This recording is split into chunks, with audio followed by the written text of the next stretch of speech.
Beleza, já iniciei a gravação. Acho que tá gravando. Isso aí. Sim. A gente vai começar então o capítulo 2 do livro um das Institutas, nosso terceiro encontro. E ah, hoje Sim. você vai passar pra gente esse estudo e a gente pode fazer igual mais ou menos o que o Wellington fez e bater naquele papo, né? Cada um contribuindo, o pessoal que for chegando. Então, é, eu vou pedir para que você comece. Antes disso, eu vou fazer uma oração, então. Né, eu ia pedir para o Felipe orar, Então, mas ele ainda não entrou. Aí eu vou orar e a gente vamos. começa. Pode ser? Pode ser, pode ser. Vamos orar então.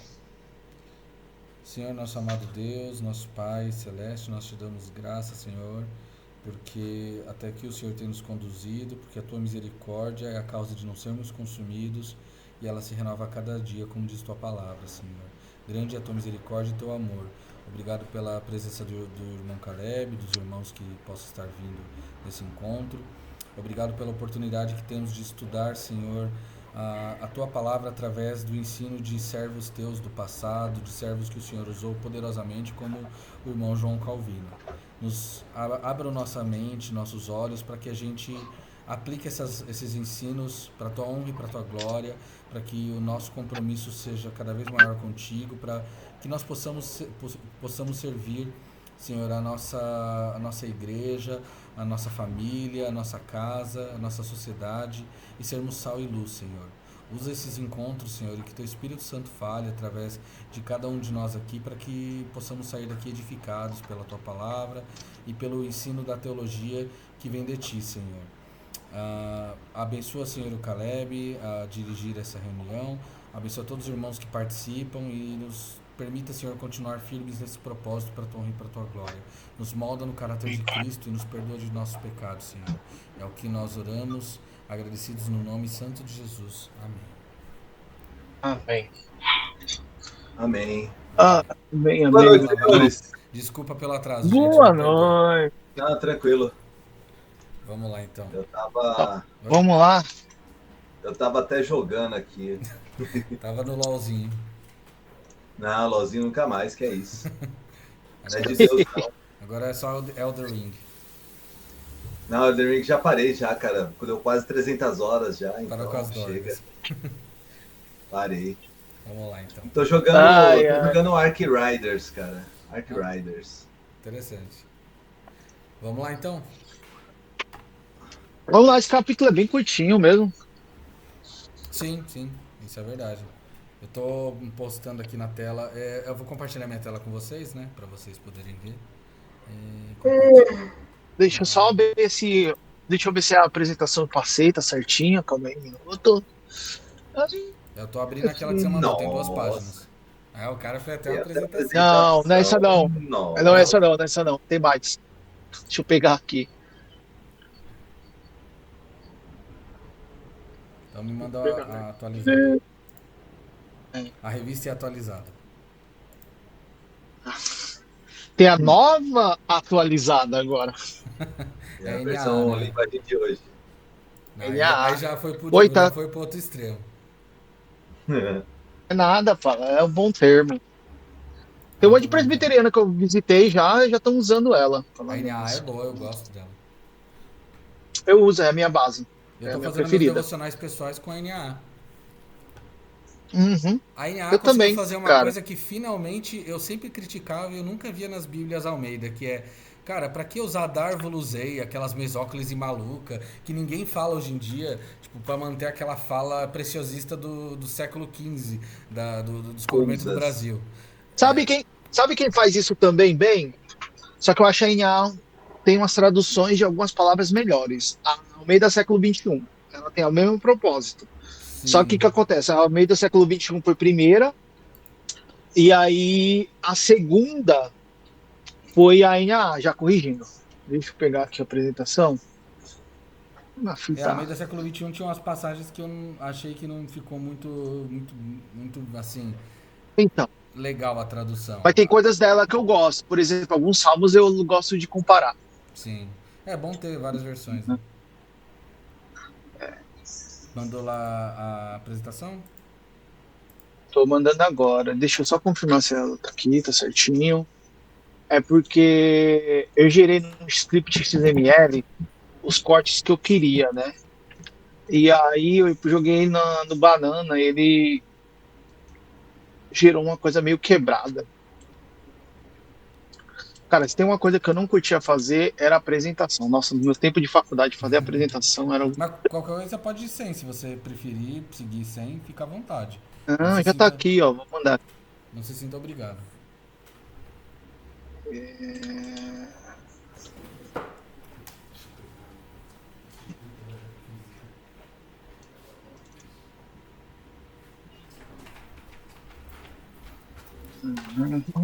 Aqui. Vê se tá certinho. Pronto. Deixa eu ver. Você mandou? Abrem aí, são 6 páginas. Essa daí é a mais resumida. São. Manda bala então. Ah, tá aberto. É o que é conhecer a Deus. É esse aí? Primeiro É, slide. é, Então pode começar aí e vamos seguindo e batendo aquele papo. aquele papo. É uma coisa, eu não quero tanta formalidade, mesmo tendo usado aqui um livro do Ford Larris, ele vai bem mais a fundo. Se quiserem os irmãos, é uma obra que ajuda, se quiserem mais a fundo, mas é algo pra gente mais bater um papo e uma coisa mais pessoal pro dia a dia, né? Então, esse capítulo é sobre o conhecimento de Deus. O que é conhecer a Deus, né? Muitas vezes a gente faz essa pergunta, até a mim mesmo, eu faço essas perguntas constantemente a mim, sobre o que é conhecer a Deus. Hoje a gente vive numa sociedade que tenta buscar conhecer a Deus por vários meios terceiros e não pelos meios que eles nos deu para conhecer a Ele próprio. É, eu acho que Então esse é um tá dando ponto. eco. Alguém. Ô, Tom, você desliga o microfone? Vê se... Acho que era o meu, desculpa aí. Não, tudo bem. Pode continuar, Tinha Calvin. dado eco. É. Então, o que é conhecer a Deus? É, aí eu coloquei uma frase que Calvino bate muito isso, né? Que é, entendendo o conhecimento de Deus, não se concebe em que algo que seja Deus, mas compreender o que ele é e não nos convém saber o que é útil para a sua glória e, por fim, o que é necessário. O que é conhecer a Deus? É entender que ele existe? Não. Essa é a grande, o que Calvino quer falar. Não é você só dizer assim, eu conheço Deus. A gente pode conversar com muitos familiares e amigos que não são crentes e fazer essa pergunta, eles vão falar assim, não, eu conheço Deus, eu conheço de ler livros, eu conheço de uma relação pessoal própria. Só que, como a gente sabe, a nossa relação pessoal, sem a guia do Espírito Santo e dos seus meios, ela é enganosa, né? Uhum. O próprio profeta Jeremias fala na palavra que enganoso é o coração do homem. Quem há de Exato. ouvir, né? Então, a gente buscar por experiências profissionais o próprio Deus, ela não nos chega a conhecer a Ele, mas algo que se clarifica como Deus ou um ídolo, né? Mas para entendermos a glória dele, para entendermos conhecer Ele, a gente precisa entender a sua glória, ou quem Ele é. E como entendemos isso? Pela sua palavra. Então, aqui é um ponto interessante, porque a gente vai ter que sempre voltar ao tempo do Calvino, né? Para fazer uma análise até comparando a nossa. A gente não pode fazer um anacronismo, claro, Uhum. mas é sempre trazer que Calvino, quando ele está trazendo, primeiro com entender o conhecer de Deus, é que no seu tempo as pessoas entendiam que conhecer a Deus era por meio da sua igreja institucional. Não. Calvino está falando aqui que não. Pelo meio institucional você não se conhece a Deus. Então ele está trazendo até um aspecto do próprio Tomás de Aquino que se conhece Deus pela sua glória. E como conhecemos a glória dele? Pela sua palavra. Então isso que a gente vai ver bem a fundo.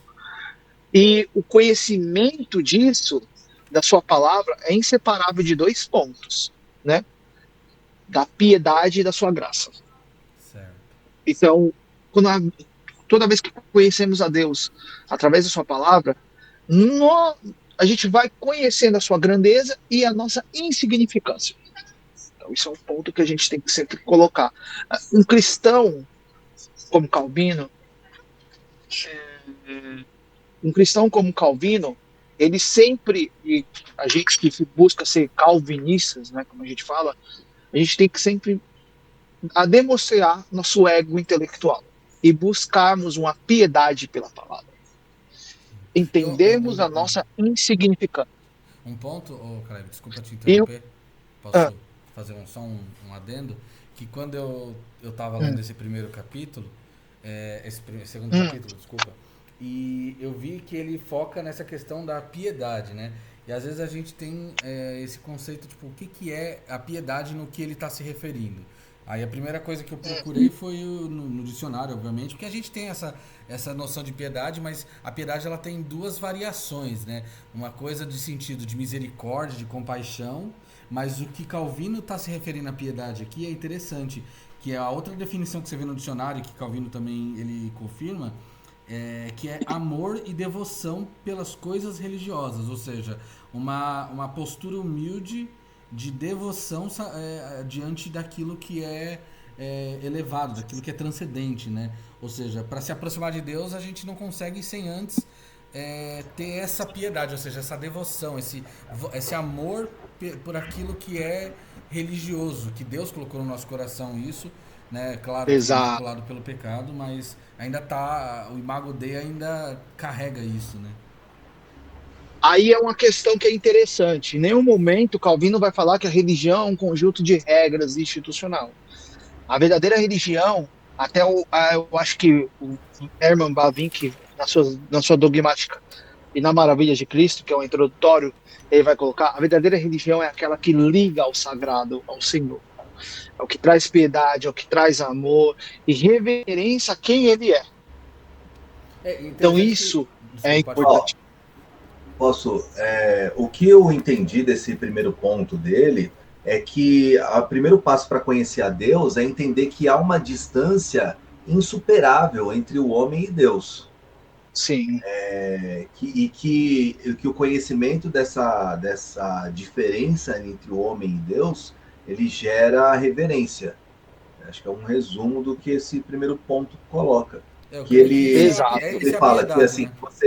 você reconhece o poder, a glória, a magnificência de Deus e você se reconhece como alguém limitado. Né? Então, o primeiro ponto para mim parece ser esse, que essa piedade é o quê? É o reconhecimento da nossa insignificância, mas principalmente o reconhecimento da magnificência, da totalidade de Deus. Perfeito. Exatamente. É o que vai ser, é o que a gente pode pular já pro tópico 2 do que é esse conhecimento, o Uhum. que é essa piedade que a gente pode colocar, que é o duplo conhecimento, né? Aqui. Duplex É para ir cognitio pro Dei. segundo slide, né, Caleb? Isso, Pronto, tô lá. isso. O que é conhecer a Deus? Primeiro, a gente vai para uma análise da criação. Então, vamos pegar aqui minha Bíblia aqui, minha, que é o que a gente podemos pegar no primeiro tópico, o que é o Deus criador, né? Então a gente pode pegar aqui, ó, no Salmo, deixa eu pegar aqui o Salmo que eu amo muito, que eu tava Salmo 119.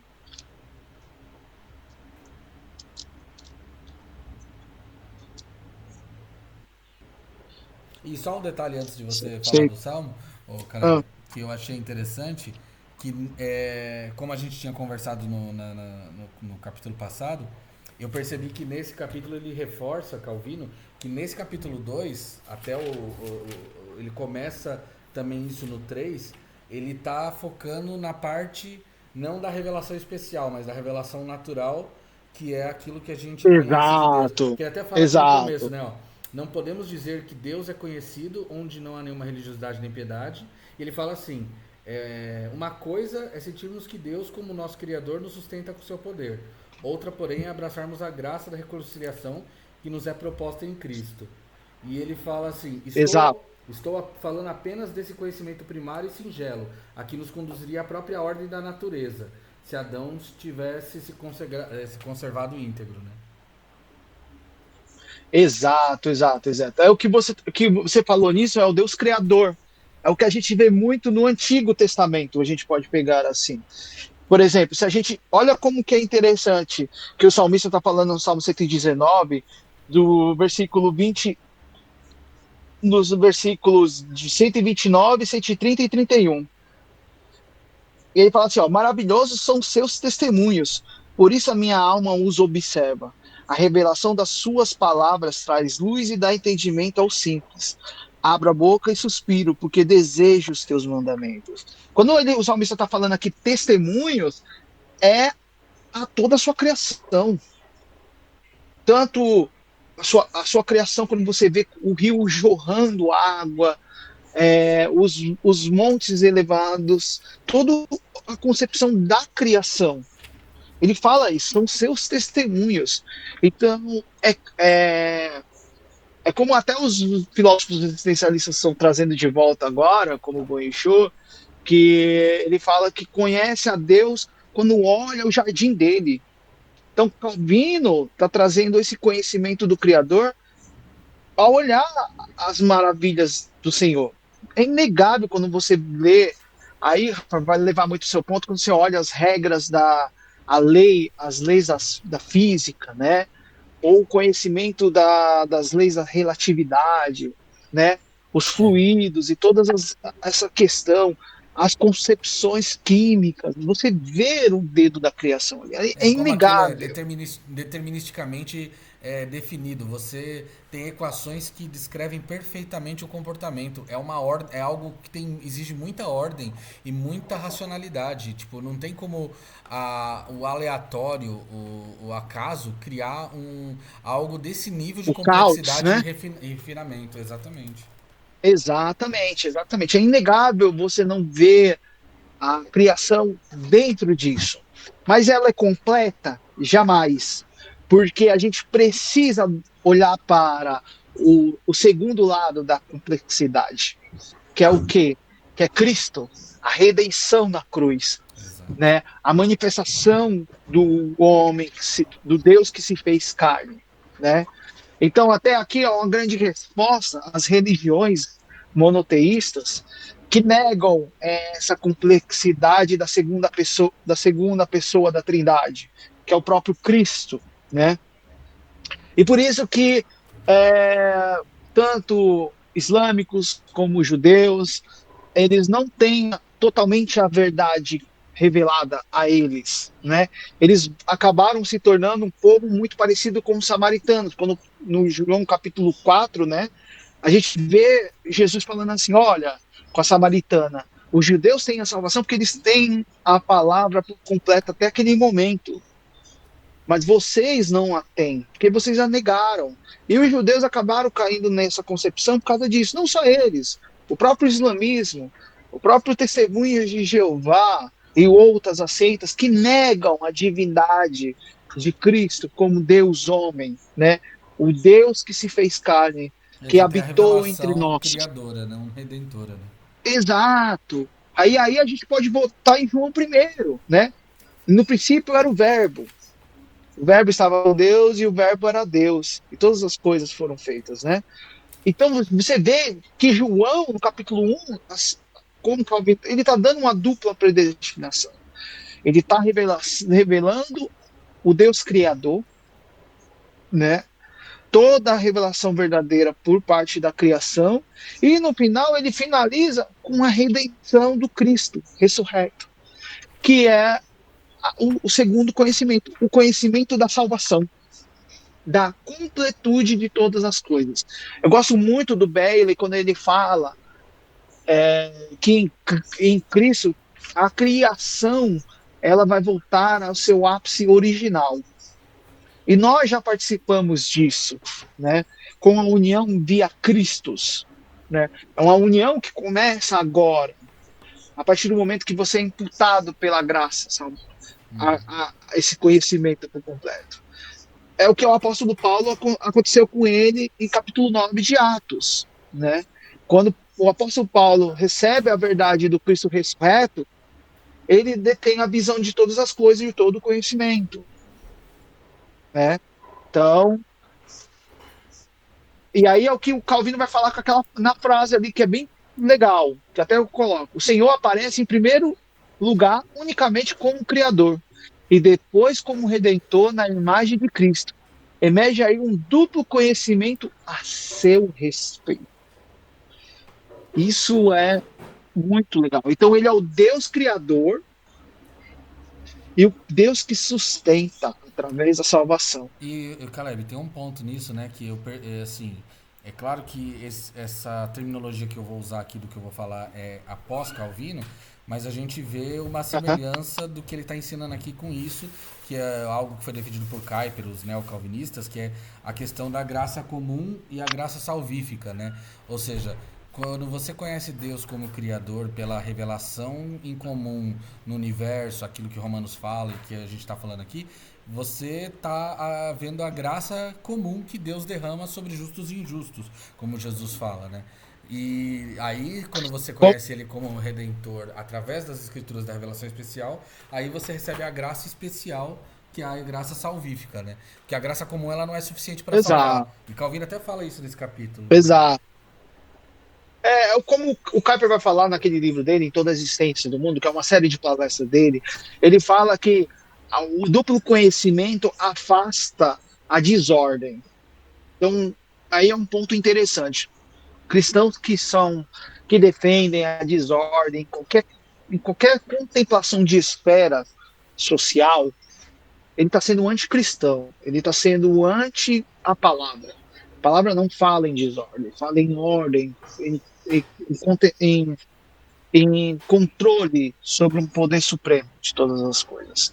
E muitas vezes você vê isso em alguns teólogos tentando desassociar em qualquer tipo de esfera, dizendo que a desordem, a falta de contemplação de todas as coisas, ela traz benefícios à humanidade. Isso é contra a concepção bíblica como a gente vê aqui, né? Esse capítulo ele ressalta bem essa questão de Deus como um Deus. Ai, fugiu a palavra agora. Deus Criador, Deus Provedor, porque providência, exato. Providência, isso. Esse capítulo fala inteiramente sobre a providência. Ele ainda não entra em questões sobre salvação, ele fala o ato de você entender que Deus existe, que é o primeiro ponto desse capítulo, ele vai levar você para entender que esse Deus é um Deus providente. Porque esse ponto, confiança e reverência aos fatores do conhecimento de Deus, a confiança de que Deus rege todas as coisas, né? E a reverência, que é o reconhecimento de que tudo está nas mãos dele. Acho que não chega nem nesse ponto ainda de chegar a colocar nas mãos de Deus a salvação ou a perdição, mas quanto à criação, não. Né?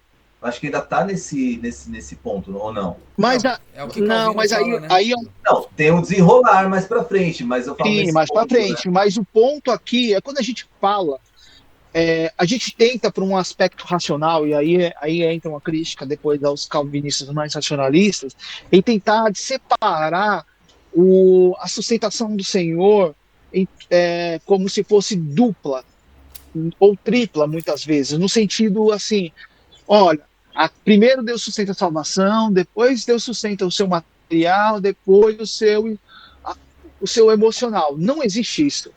O sustentar de Deus é único e duplo nessa via dupla, entendeu? Sim. Quando o Calvino está falando aqui de conhecimento, é já para dar paz ao seu coração. Porque assim, olha como que é. Muitas vezes a gente não percebe e a gente acaba entrando num processo de murmuramento, né?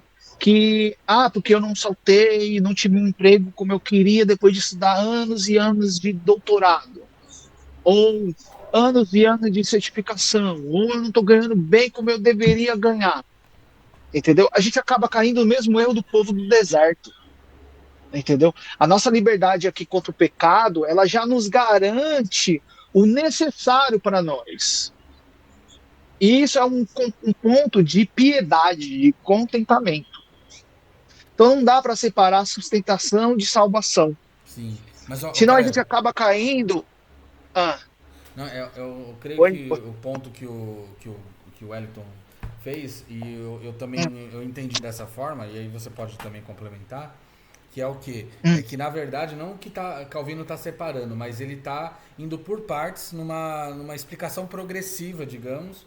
Tanto que Sim, nesse primeiro ponto aqui no capítulo, é interessante que ele fala assim, eu estou lendo aqui da minha versão, e aqui, ele fala assim, e aqui ainda não abordo essa modalidade de conhecimento pela qual os homens, em si perdidos e malditos, apreendem a Deus como Redentor em Cristo Mediador. Ao contrário, estou sim, falando apenas desse conhecimento primário e singelo a que nos conduziria a própria ordem da natureza. Ou seja, ele está indo, tipo assim, progressivamente até chegar naquele ponto. E um ponto que eu achei sim, interessante, que eu anotei aqui, que eu quero ver o que vocês acham, que é o quê? Que parece que Calvino ele quer focar primeiro no conhecimento da revelação geral de Deus, porque sem essa revelação geral, a especial não vai ter sentido completo. Ou seja, não tem como eu entender e compreender Deus como Redentor se antes eu não criar uma piedade, ou seja, uma devoção e um amor a Deus pela criação e por como ele rege o universo, que Calvino até fala, pois até que o homem, que ele fala da devoção, né? Que a devoção, chamo de piedade, né? A reverência associada com o amor a Deus. Pois até que os homens sintam que até que eles sintam que tudo devem a Deus, que são assistidos por seu paternal cuidado, que é ele o autor de todas as coisas boas, portanto que nada deve se buscar fora dele, jamais se sujeitarão a ele em obediência voluntária. E aí, a conclusão que eu percebi nesse ponto 1 é isso, que até a gente pensar nisso sobre evangelismo e discipulado, a gente Calvino tá, eu entendi, mostrando primeiro Deus como criador, para que o homem, para que isso gere no homem uma devoção e um amor reverente, ou seja, um amor pela grandeza de Deus, por entender quem é esse Deus, por ver como a criação é, e a partir daí ele poder revelar o Deus Salvador em Cristo.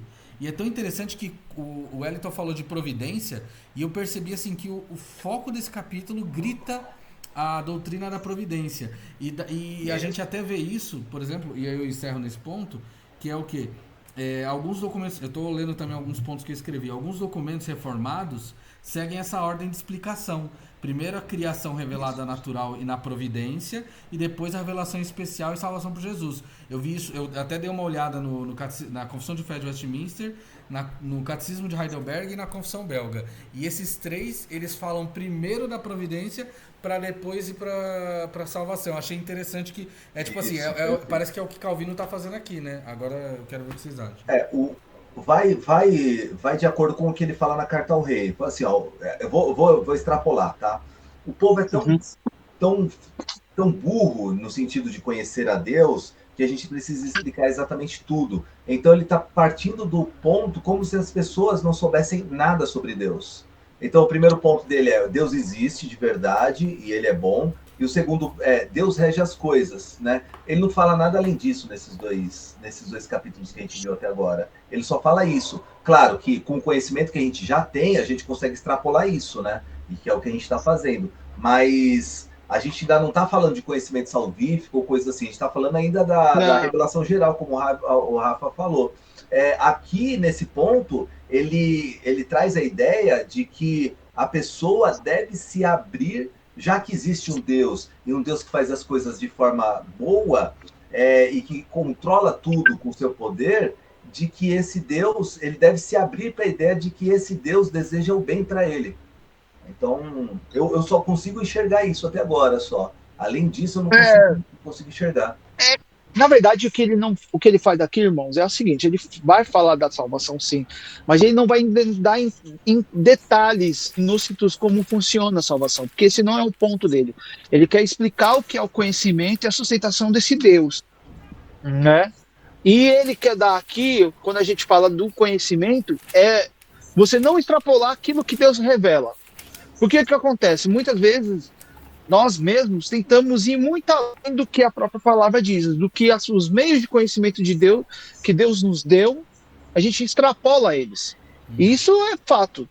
O que gera de má teologia, é quando a gente vai para fora da caixa da palavra, fora da faixa do conhecimento dado por Deus. Pode ver. Então aqui ele quer parar com as conspirações, vamos dizer assim, frias e Com as coisas que cognitas. E fogem ele fala assim, ó, da doutrina bíblica. exato. Exatamente, exatamente. Por isso que ele trabalha aqui com dois preceitos de conhecimento. Ele não está entrando em detalhes, mas ele está falando, ó, esses dois conhecimentos é o que Deus nos deu.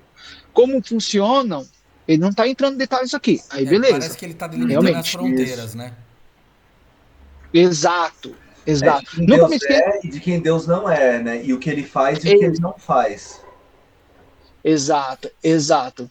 Que é o Deus em use, né? Deus em essência. Como você sabe quem é Deus em essência? Por meio da palavra. Por meio da palavra.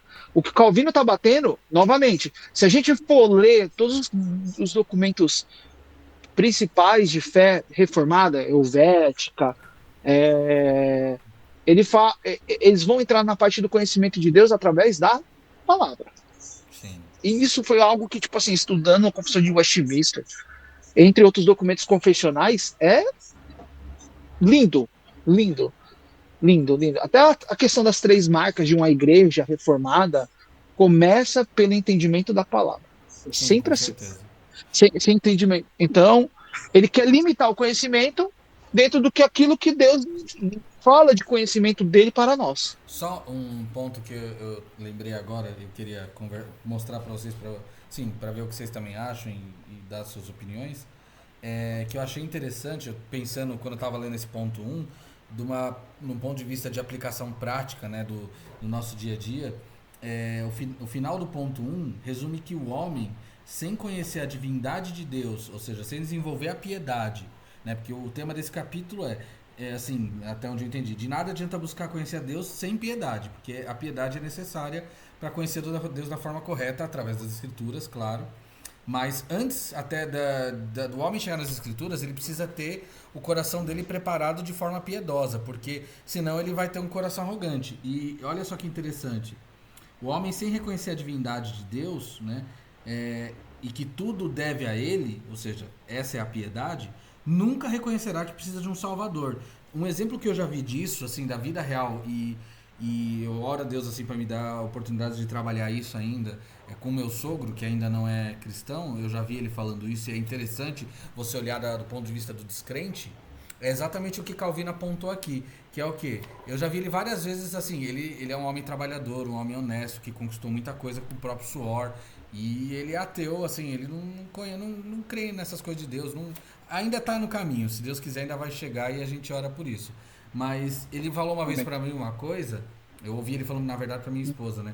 Que é assim, esse negócio do povo ficar falando é Deus que me deu, é Deus que me abençoou com isso, com uma casa, com um carro, Deus que me abençoou. Vai eu não acordar cedo, não ralar e não trabalhar para ver se Deus se vai cair e Deus vai me dar na mão. Eu que tenho que buscar e procurar, porque Deus não vai me dar nada não.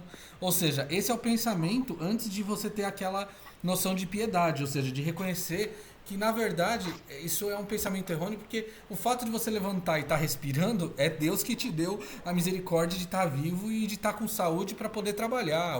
O fato de você... Mas a questão, só para Sim. analisar o argumento dele, mas a questão dele não é sobre Deus suprir as coisas, é sobre ficar sentado esperando Sim. a providência sem que nós tenhamos qualquer ação. Ou seja, tanto o exagero para cima, achar que Deus vai dar tudo, quanto para baixo, achar que Deus não vai dar De cruzar os nada, braços, são danosos do mesmo jeito. Então, o que ele está criticando é esse fideísmo extremo, de acreditar que Deus deu e não reconhecer que você também trabalhou, claro, limitando-se o exagero em cada uma dessas coisas, né? Mas aí esse é o ponto para pegar nele, que é o ponto que eu geralmente uso nesse sentido. Exatamente, mas aí é um ponto interessante. Veja, o cristão, quando ele olha, quando ele salta de um emprego melhor, se ele consegue uma casa melhor, se ele consegue um carro melhor, um cristão, ele sempre vai agradecer a Deus, porque ele sabe que aquele maná não é mérito dele. Exato. Entendeu? Sim.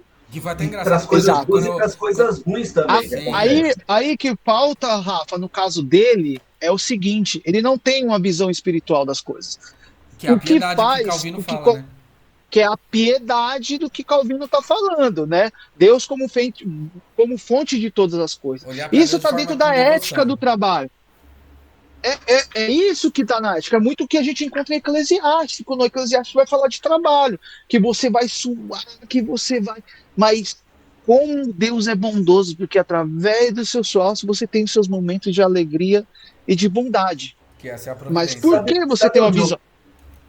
Ah, sabe onde eu mais vejo esse tipo, esse exagero? Também quando você teve pais, quando a pessoa teve pais, pai, mãe, enfim, que esperava tudo de Deus e não fazia, não trabalhava, não esperava. Por exemplo, eu tenho um familiar que ele viveu a vida inteira assim, a vida inteira. hum, Deus vai me dar, Deus vai me dar, Deus vai me dar, e viveu sentado. E o filho dele hoje olha e fala: Meu, Deus não vai dar nada, Deus não dá nada para ninguém.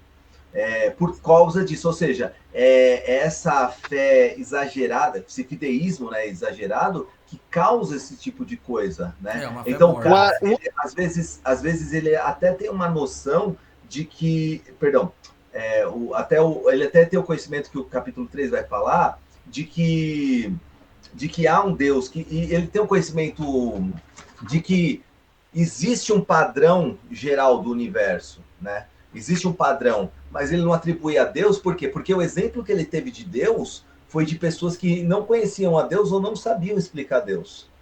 Sim. Então ele acaba por um erro de outras pessoas, ele acaba se fechando para isso. Né? Sim. Isso acontece principalmente com as pessoas que vão parar em Universal da Vida, que depois falam: não quero mais saber de igreja porque o pastor arrancou todo o meu dinheiro. Sim, esse é um ponto, é um por exemplo, efeito. do oposto. Mas, por exemplo, esse exemplo que eu dei do meu sogro, eu acho interessante porque, por exemplo, várias vezes ele me viu falando, vamos supor, quando eu me formei, quando eu consegui terminar meu mestrado, e foi porque Deus me trouxe até aqui, foi a graça de Deus, e eu ouço ele falar assim: não, isso aí foi porque você mereceu, você conquistou, você não tem que ficar agradecendo a Deus, não, você tem que agradecer você que correu atrás. Ou seja, é um coração orgulhoso que ainda não aprendeu a Sim. enxergar Deus na providência. Porque E é qual a ele que sua fez. resposta Exatamente. nesse sentido para ele? Qual a sua resposta nesse sentido para ele? Então, a minha resposta justamente é essa.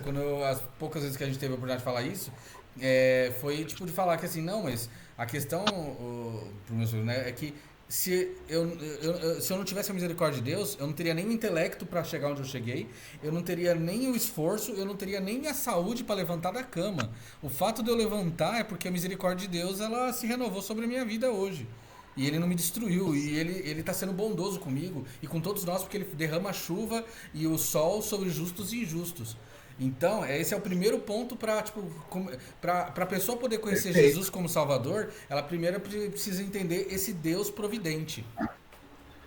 Exatamente, esse é o ponto que eu queria chegar. Você demonstrou para ele que existe ordem e que existe providência. Então, Exato. e é o que o Calvino está fazendo aqui. Então, esse é o princípio de tudo mesmo. E aí, é até uma coisa assim E uma prática para coisa. guiar o nosso evangelismo até. Exato. Exatamente. O que acontece com essa questão, eu gosto sempre de falar. Às vezes eu tenho uma conversa com a minha mãe referente. Ela tem uma amiga que vai na Universal, como é o caso do Edington, né? E que ela já tem uma mudança moral muito grande e tal. E só que eu falei para ela que, tipo assim, tem que ter cuidado por um momento. Eu gosto, até falo que são sinagogas de Satanás, essas igrejas neopentecostais e coaches, né? Porque uma igreja neopentecostal, uma sinagoga de Satanás faz muito mais estrago do que uma análise de um ateu. Porque a análise do ateu ou humanista, ela não te vende uma fé sobrenatural que pode te trazer algo de bom. Já essas igrejas, sim. Mas elas não contam verdadeiro ação boa, né? Que é o conhecimento de que Deus é bom em tudo. Até Tudo nas que vem na coisas minha ruins. vida, nas pequenas coisas. Exato. O apóstolo Pedro fala que as coisas ruins são boas para o cristão, porque forjam ele como um aço. E o apóstolo Paulo, se não me engano, lá em Efésios, quando ele em Gálatas, em Gálatas, capítulo 3, ele fala aos Gálatas, Gálatas, vocês estão jogando fora o sofrimento que tivemos por amor a Cristo, pela sua palavra. Ou seja, para o cristão, a concepção de sofrimentos terrenos não são sofrimentos Sem ruins. motivo. Eles mostram também, não há um sofrimento na ótica ruim, porque esses sofrimentos nos levam a Deus, Exato. nos levam a entender a nossa maturidade. É Romanos E 8, nos 28, fazem né? momentos. Exato, exato. Eu estava assistindo uma pregação do pastor Sérgio na igreja Partido Urbana, que ele pegou o Salmo 69, quando o salmista reclama da perseguição que os babilônicos fizeram a eles, né, porque eles estavam em Judá, e que hoje, quando eles estão lá no cativeiro, eles tomam um esnobe, né? E o que o pastor Sérgio falou é que falou algo interessante. Ele falou assim: tem momentos em que você vai ser perseguido e com razão, porque essas perseguições vão mostrar o seu pecado e seu lado negativo. Sim. Pode ser num momento de perseguição no seu trabalho que vai fortificar a sua fé. Vai ter momentos que você vai estar meio que de depressão pelos pecados que você. Enfim. Mas no final das contas, esse pecado, essa perseguição, desculpem, vai te levar a chegar a Cristo. E aí Sim. você vai ter a boa nova. O que é maior do que a boa nova? Nada. Nada. Só a graça é melhor do que a vida, o Na... Salmo diz. Né? Irmãos, eu preciso, desculpa, mas eu preciso sair, já tá, senão eu vou apanhar daqui a pouco. Não, tudo bem, irmão. Depois Não, você termina tudo bem, irmão. assistindo Pode. e a gente vai Beleza. continuando. Valeu, Deus A gente abençoe agora. a vida de cada um. A gente vai. Amém. Amém, irmão. Obrigado Vamos pela pro sua capítulo. presença. Caleb? Eita, a ligação caiu. Peraí.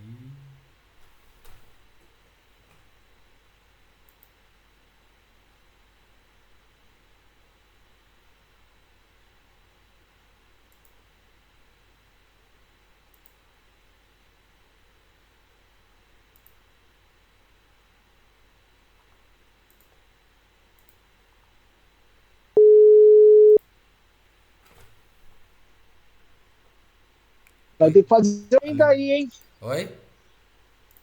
Vai ter que fazer a emenda aí. Eu ia falar que a gente já tá no. No gente... slide 3 já, né? Isso, mas a gente já tava falando do 3. A gente né? avançou um Como pouco, a questão desculpa. das. Não, tudo bem. A definição da fonte de todos os bens, né? Que é o que Calvino vai falar, que Deus é a essência de toda sabedoria. Sabedoria que nos traz os lados, o que é necessário para vivermos nesse mundo e para progredirmos com ele, não é? Exato. Não se encontra em nenhuma parte uma gota sequer de sabedoria e luz que não flua dele e da qual ele não seja a causa. Devemos sempre aprender tudo dele e esperar e pedir. E é o que a gente estava conversando sobre a questão de como o sofrimento também é uma fonte de conhecimento para a nossa vida. Não estou entrando com a questão estoica de que o sofrimento vai melhorar o seu sentimento. Não, vai melhorar o seu espiritual, a sua ligação com o Senhor. Igual eu falei, Romanos 8, 28 fala, né, que todas as coisas cooperam para o bem daqueles que amam a Deus, daqueles que foram chamados segundo o seu propósito, porque aqueles que de antemão conheceu, a este predestinou a serem conformes à imagem do Filho. É tipo um dos versículos que eu mais tenho decorado na minha vida, assim, para me ensinar a provisão de Deus em todas as circunstâncias, né? Exatamente. Por isso que eu gosto, continuando lá no Salmo 119, ele fala assim, ó, no 34. Firma os 33, firma os meus passos na tua palavra, e não permitas que nenhuma iniquidade me domine. Não é que você vai passar pela iniquidade, mas que ela não vai te dominar com ele. Exato. Livra-me da opressão dos homens, e guardarei os teus preceitos. Eu vou passar pela opressão, mas por meio dela eu guardarei os seus preceitos. Faz resplandecer o teu rosto sobre o teu servo. Ensina-me os teus decretos. Os meus olhos vertem rios de lágrimas, porque os outros não guardam a tua lei. Veja, não rios de lágrimas, ele sofre, ele chora, porque aquele em que estão do lado dele renegam a lei do Senhor. É tristeza para ele. Então, o cristão que não sabe também a sofrer de amor pela palavra do Senhor, de amor ao seu próximo. Então, esse evangelho da prosperidade, do sentimentalismo coach, que tudo se resolve com o poder de Deus, que não há um cristão que possa passar por sofrimento, como alguns pregavam, né? Totalmente É contrário à verdade totalmente em bíblica. vão a verdade bíblica, E até um ponto exatamente. interessante que você tocou nisso é o quê? É que muitos cristãos, às vezes, têm esse pensamento errado da palavra de Deus e buscam esse tipo de ensino errado da teologia da prosperidade, porque a base, antes do conhecimento salvífico, o conhecimento da providência de Deus não foi estabelecido no ensino doutrinário, ou seja, ele não entende Deus como aquele que é o Deus da providência, que governa e rege todas as coisas, boas ou más pra gente, segundo o bom propósito da sua vontade. Então, para eles não faz sentido. Se estiver ruim, não, Deus não pode estar fazendo isso porque tá ruim. Só que ele não entendeu que Deus governa tudo para os seus Exatamente. propósitos e ele é bom. Ó, e continuando no Salmo 119, que é um dos meus salmos favoritos. 37, ele fala assim, ó: justo és tu, ó Senhor, e reto são os seus juízos. Os teus testemunhos tu ordenaste com retidão e absoluta fidelidade. O meu zelo me consome, porque os meus adversários esqueceram da tua palavra. Puríssima é a tua palavra, e por isso o teu servo estima os seus juízos. Juízo, o cristão passa por juízo constantemente. Aprender a passar com retidão sobre isso é uma forma de amar ao Senhor em todas as coisas. Então, Ele é a fonte de todas as coisas. E aprender toda a complexidade dele é aprender a amá-lo, a respeitá-lo, a temê-lo, a adorar, a depender que ele é toda a nossa esperança. Olha que coisa grandiosa, só quando a gente tem um conhecimento de Deus.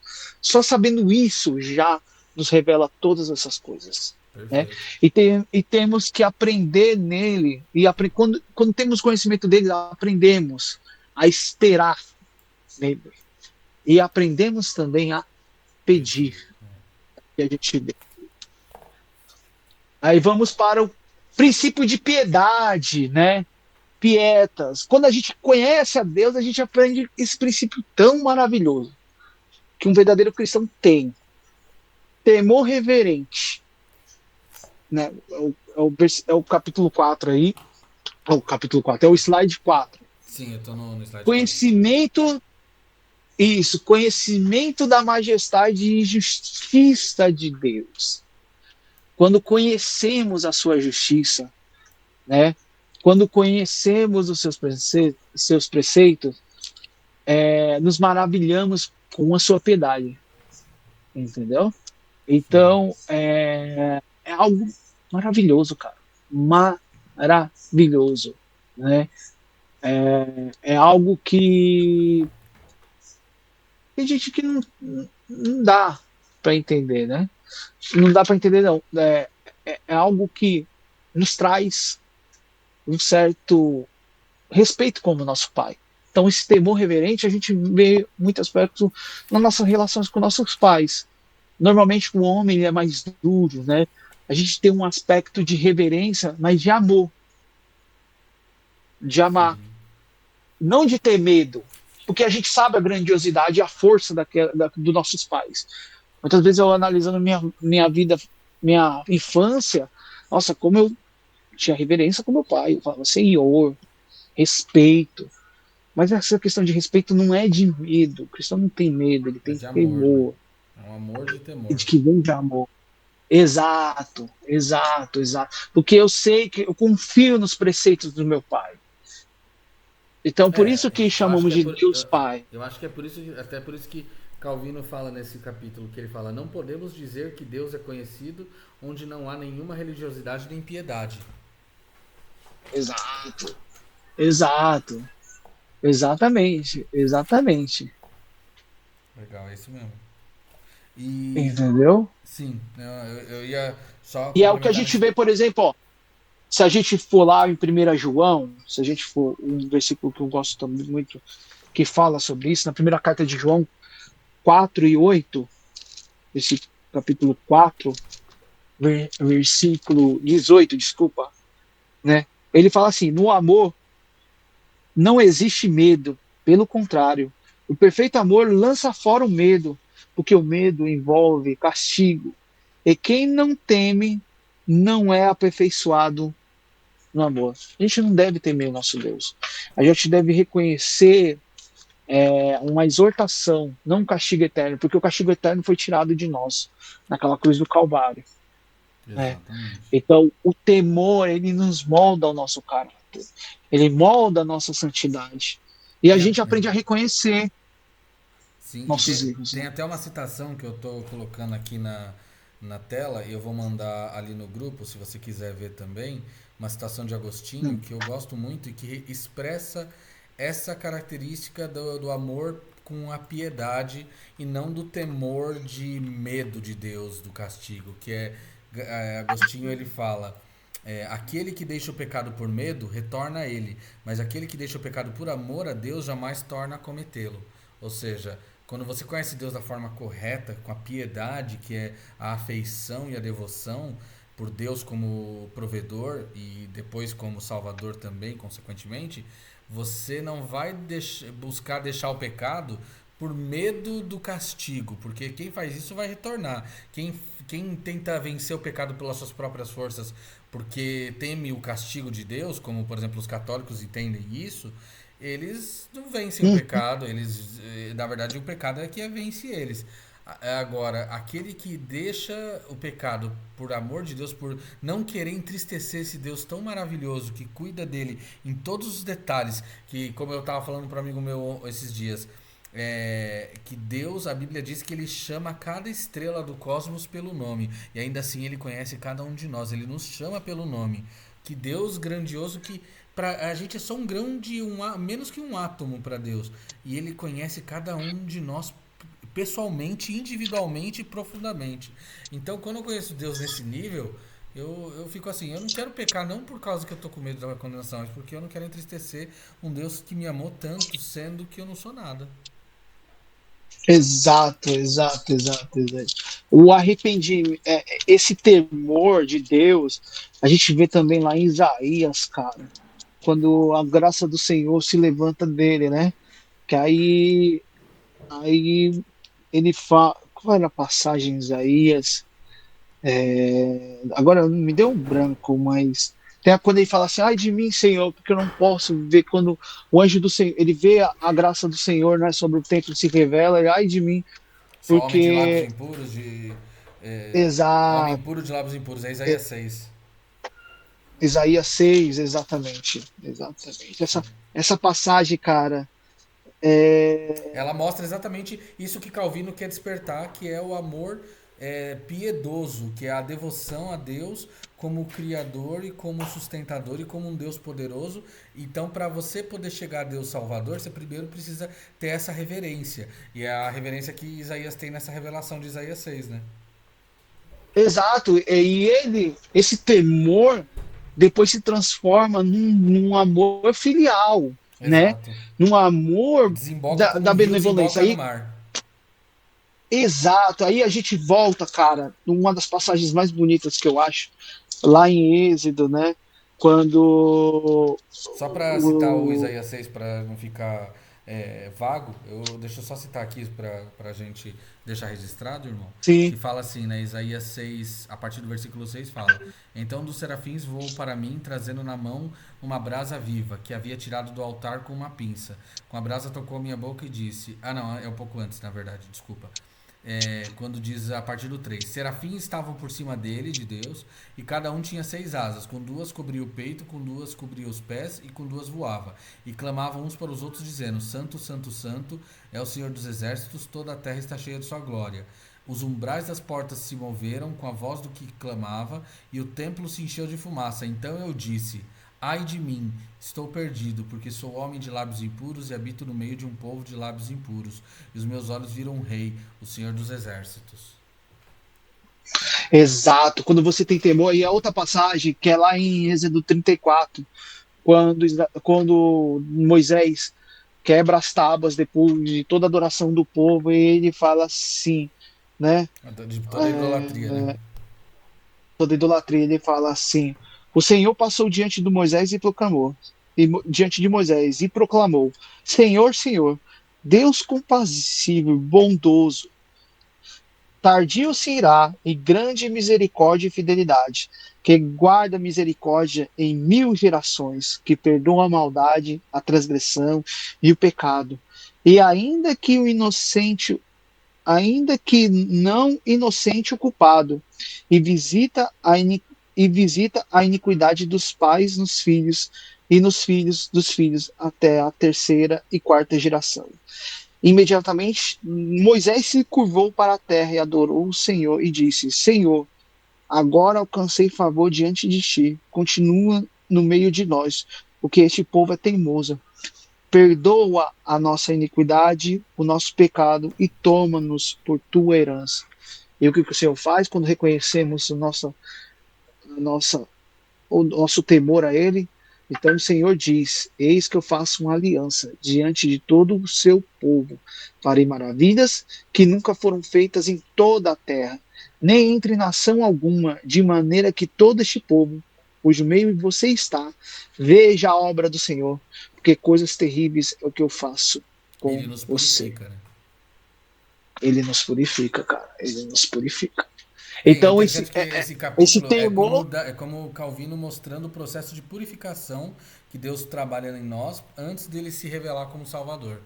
Ele prepara o É terreno. o que ele fala de piedade. É o que ele fala de piedade. Chama piedade a reverência unida ao amor de Deus, que agrega o conhecimento dos seus benefícios.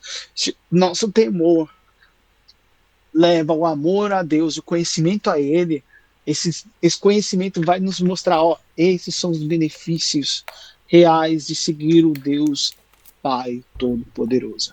Sem o sentimento que Deus é um Pai que nos favorece, nunca haverá uma observância voluntária. Perfeito. Aí vamos agora para o penúltimo artigo, ó, o artigo coisa, que é a contra-especulação fútil, Perfeito. né? Tô Que é nele. o quê? É a contratação da especulação fútil, a Esse é o rejeição à ponto 2, né? curiosidade, que não é o ponto, isso, é o ponto, é o slide 5. Não, não, eu falo ponto 2 do livro. Isso, é o ponto 2 do Que livro, o que é o quê? capítulo 2 ele é dividido em ponto um e ponto 2, né? Exato, que é o quê? Quando a gente tenta falar, fazer, brincar, o que que é Deus? Quando a gente fica fugindo, aí entra naquilo. Quando a gente foge do conhecimento da palavra do Senhor. O que muitos, que a igreja atual faz muito, né? Que Não, fica estudando Deus só de forma intelectual, vazia exato. e sem o intuito de ter um relacionamento pessoal. Exato. E não limitando o nosso conhecimento, quando a gente vai além do que o nosso conhecimento propõe. Aí entra o que Paulo vai falar sobre em Romanos 11. Quão insondáveis são as riquezas? Ele chega àquele momento, aí a partir de aqui, não sei, É é o mistério, que Deus me revelou, é mistério. Então, eu nunca literalmente. me esqueço do pastor Romulo Monteiro, que ele falou algo, que é quando não estava ele explicando o livro dele sobre Hebreus, sobre aquela parte é, de apostasia, que na concepção dele, ali, o escritor de Hebreus está somente criando a hipérbole, ou seja, que aquela possibilidade de apostasia num crente verdadeiro é inimaginável, Não é existe. impraticável. Não existe, exatamente, não existe. Porque se não fosse, como ele fala, baseado no segmento de Thomas Schreiner, que é um outro grande reformado, que isso seria o mesmo que você tem, era necessário Cristo morrer de novo. E Ele aquilo parte pro absurdo, né? o que o cristão de Hebreus quer apresentar, que isso é um absurdo. Ah, mas como que eu sei que aquilo... Você não sabe, não devemos saber quem é que vai ser salvo, que aí entra na soteriologia burra de muito, de tentar querer saber quem é salvo, quem não é, De querer que isso enxergar as só... coisas do plano de Deus, porque a gente não é Deus. É enxergar no nosso plano só. Exatamente, Isso eu acho que tem um versículo exatamente. chave, que é Deuteronômio 29, 29. As coisas reveladas são para o homem, as coisas escondidas são de Deus. Deu. Exatamente, meu amado. É isso que falta, né?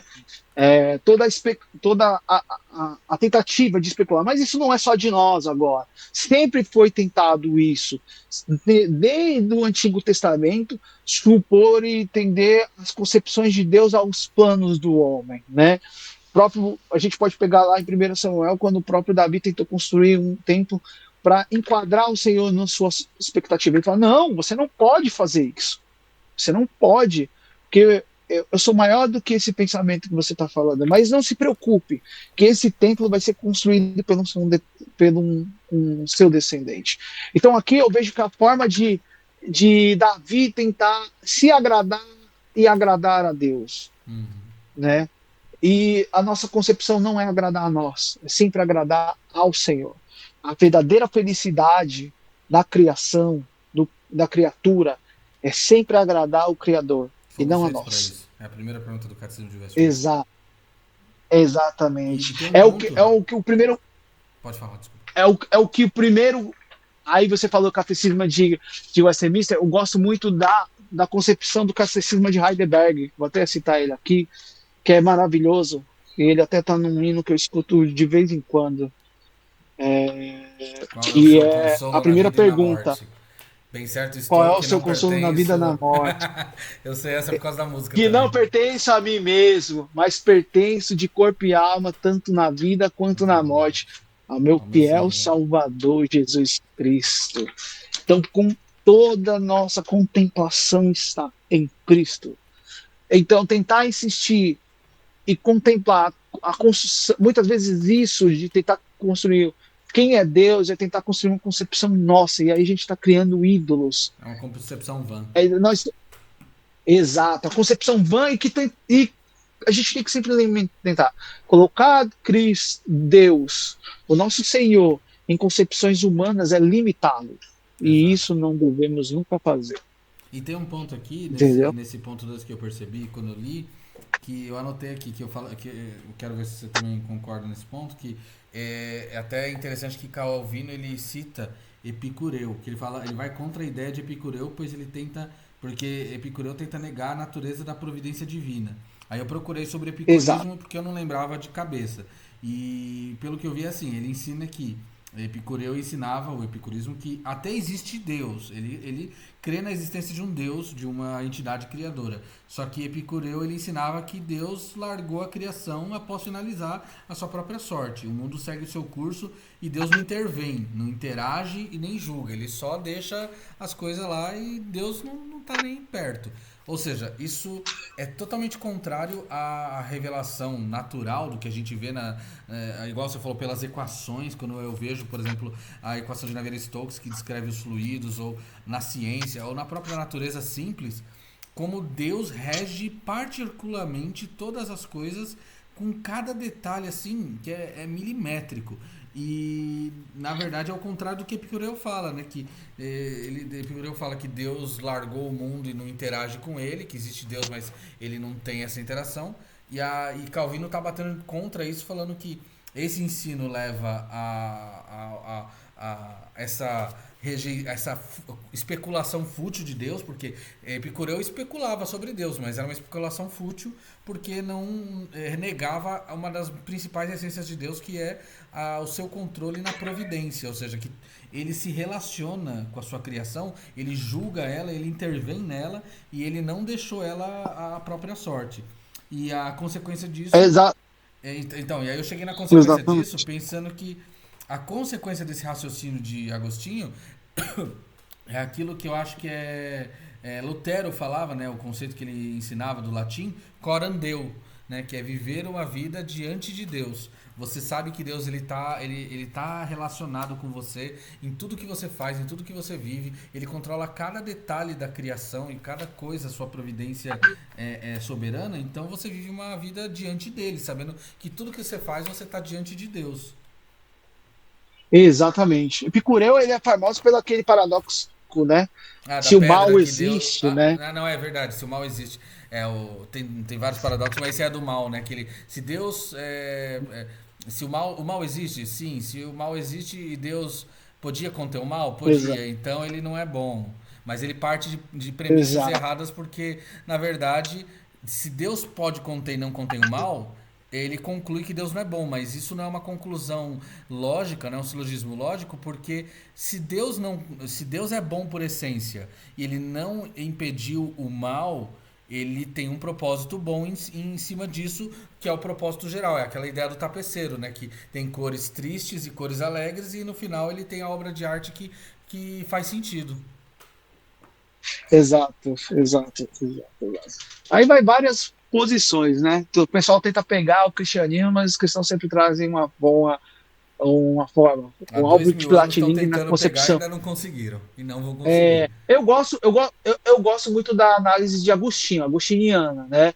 Eu Que também. o mal é a existência de Deus, né? É a Não, o mal é existência a das coisas de ausência de Deus. Deus. É a ausência de Deus o mal. É a ausência, a ausência, desculpe, a ausência de Deus, né? Eu Eu gosto gosto. muito dessa narrativa. E ele fala isso em Confissões, e para mim, eu sou agostiniano nesse ponto ferrenho, porque eu comparando, por exemplo, com a física, é lógico que a gente não pode equivaler conceitos da física materialista, material, com algo que é imaterial e transcendente, mas a gente pode fazer Uhum. analogias que nos ajudam a ilustrar e compreender um pouco mais fácil.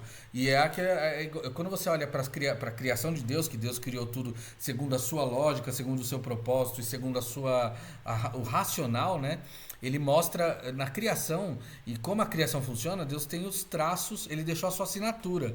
Parte dos seus atributos são exibidos na criação. Parte do que Deus é e de como ele pensa, né? Os pensamentos elevados de Deus. Que é o quê? Você olha, por exemplo, a questão física do calor. O calor, a pessoa fala, aqui tá frio, ou não abre a janela que vai entrar frio. Mas do ponto de vista físico, não existe frio. Existe calor e o frio é a sensação que temos quando você retira calor. O que existe, o ente físico existente é calor, que é o grau de agitação das moléculas. Quanto mais você Sim, retira o calor, ou seja, quanto menos agitadas as moléculas estão, mais você sente frio. Mas você não cria frio, não tem como criar o frio. Você só consegue retirar o calor ou aumentar o calor e criar mais temperatura. E é a mesma coisa com a luz. Você não cria escuridão. A escuridão ela é a ausência da luz. Você percebe a luz, você percebe que algo está escuro porque você compara com a luz. Então, quando você quer criar escuridão, você não cria um ente, você só retira a luz daquele lugar. E aí a escuridão é o que você sente. E a mesma coisa eu penso no sentido disso, extrapolando ao infinito, para a questão do bem e do mal. Porque a Bíblia diz que Deus ele é a fonte de todo bem e que todo bem parte dele. E que Deus não é tentado pelo mal. sim. E então, eu entendo nesse ponto, olhando até do meu ponto de vista científico, como eu gosto de analisar essas questões, né, do ponto de vista da engenharia e associando, olhar para a questão do bem e do mal e como Deus é maravilhoso nisso na providência que o bem, Deus é a fonte de todo bem e o mal é tudo que se afasta da fonte. Ou seja, qualquer coisa que se afaste de Deus é mal. E uma coisa é mais mal ou menos mal na medida que ele está mais ou menos afastado de Deus. Por isso que o diabo ele é mal desde o princípio, porque ele é o máximo afastamento de Deus. E tudo e ninguém pode ser bom. Porque Jesus fala, né? Ninguém é bom senão Deus. Por quê? Porque como ele é a fonte do bem, tudo que está afastado dele é um pouquinho mal. Mesmo que seja um pouco ou mais, numa graduação, é mal. E Deus ele é o único que é bom, porque ele é a fonte. Então por isso que a gente tem que ir para ele, ir para a fonte do bem. E é por isso que ele não pode criar o mal, porque o mal não se cria. O mal é aquilo que a gente sente quando se afasta da fonte do bem, que é Deus. Exatamente. Você gosta desses temas, assim, um cara que é bom é Gordon Fritz Leibniz. Ele até era matemático, acho que você já deve ter estudado Ah, ele. Leibniz, Eu o tô. criador da equação Leibniz. diferencial e da derivada, junto com Newton, que Exato. os dois gostam de bater Você sabe boca. que ele é um cara da linha racionalista que ele vai debater sobre a teodiceia, que é esse tema que a gente está falando aqui. Mas Sim, voltando, desculpa o parênteses. é, nada, mas é isso, meu irmão. Esse é o ponto, né? E para finalizar, cara, até isso. Cadê? Slide 6. É, slide 6. É, deixa eu só abrir aqui o último slide, né? A resposta da mente piedosa. Uma mente piedosa, ela faz que você não fuja de Deus. Conhecimento de Deus não faz você fugir, temer, ter medo dele, mas faz você aprender sobre ele e com isso amá-lo, entender quem ele é, né? A pura a religião autêntica, a religião verdadeira é aquela que tem a fé em quem Deus é, né? Em Uhum. todo o seu aspecto, temendo, amando e respeitando. E é interessante Esse é nesse o ponto ponto do conhecimento. que, desculpa eu te interromper só para fazer Não, não, era isso que eu ia falar. uma Pode citação do colocar. livro, que isso conclui aquilo que a gente até estava falando sobre Deus ser o provedor tanto das coisas boas e ruins, no sentido de que ele é bom em todos os seus propósitos, que Calvino fala. Todavia, a pessoa não fica, aquele que se aproxima de Deus com essa piedade, não fica tão apavorado pelo senso do seu juízo, que deseje se retirar, mesmo que uma forma de escape esteja disponível. Antes, não menos o abraça como juiz dos maus, quanto também o benfeitor dos piedosos. Então ele fala assim, por sua clemência ele terá sempre preparado o remédio. Por conhecê-lo por Senhor e Pai, conclui que é justo e reconhece sua soberania em todas as coisas, e aí reverenciar sua majestade, promover sua glória, obedecer seus preceitos, por perceber ser ele justo juiz e vê-lo armado com severidade para punir os crimes, tem sempre diante dos olhos seu tribunal, e por temor que nutre, se atrai e evita provocar-lhe a ira. Ou seja, ele tem um temor que atrai ele a Deus, não que afasta em medo, mas atrai em amor por temer e entender que Deus ele é soberano, justo, e isso desperta nele o amor reverente da piedade que culmina com a salvação em Cristo, né? Exato. É igual você Exatamente. escreveu aqui, o crente não foge de Deus por medo, mas o ama por quem ele é. Você conhece a ele, a justiça dele, sabe que ele é justo, sabe que ele é bom, e isso te faz se aproximar dele, te traz mais amor por ele. E é isso que Calvino está tentando ensinar, eu entendi. Pelo menos é o que eu Exa absorvi para mim. exato. Exatamente.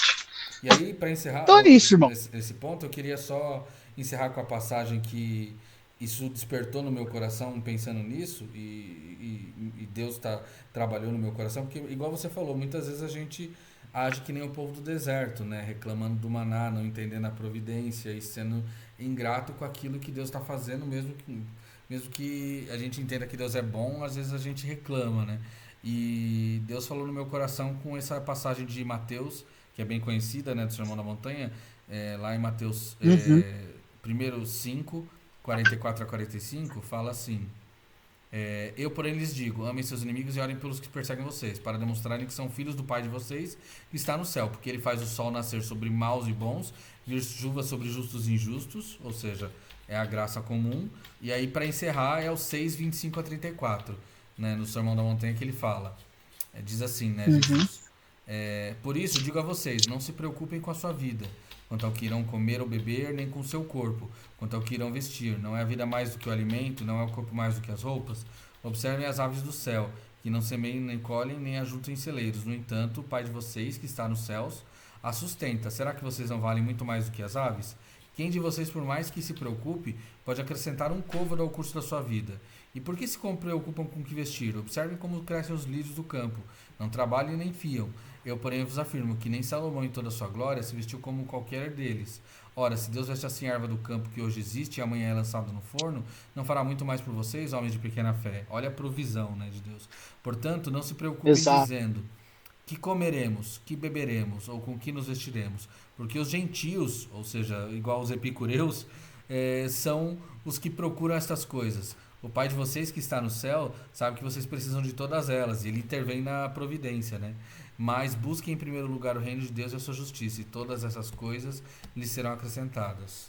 Essa é a conclusão que eu tenho desse capítulo. E esse capítulo, ele me deu a conclusão que o apóstolo Paulo cria na carta de Efésios, que é sobre a mudança de pensamento em conjunto da igreja. Isso é muito interessante.